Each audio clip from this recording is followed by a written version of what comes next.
The principle of the ERC is a very simple one. Find and fund the best researchers in Europe and those who come from outside of Europe who want to work here. In order to achieve this, we have set up an excellent evaluation procedure, thanks to those who help us in the panels. We have about 1,500 panel members right now, very international. We trust the panels to find the best. And we trust our grantees to have a long-term vision in pursuing frontier research. I tend to think of an ERC grantee as a starting grantee, so the younger generation, which make up approximately 60% of those whom we have funded. And the profile, I would say, is someone who is driven by curiosity, by passion for science and the ideas they want to pursue, but also young persons in particular who are persistent. And if they fail, they try again. I think this is very important, that you do not give up. There is the day side of science and the night side, as François Jacob called it.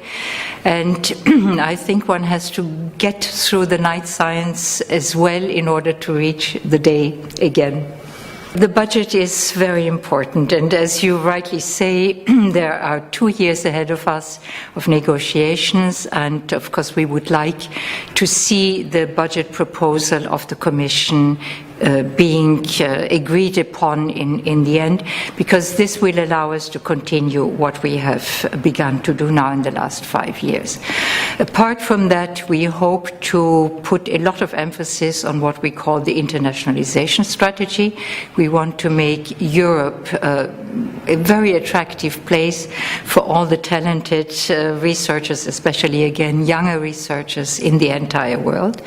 We want to encourage and increase the number of women scientists who are ERC grantees, and otherwise we would like to diffuse our standards of evaluation everywhere in Europe and to continue to keep in motion the competition between European universities that we have started. I would like to tell them, you are the generation who has the capacity and the possibility to build a truly European science, moving from science in Europe to European science. And among the grantees, each one of them has a team of 4 to 5 postdocs and PhDs.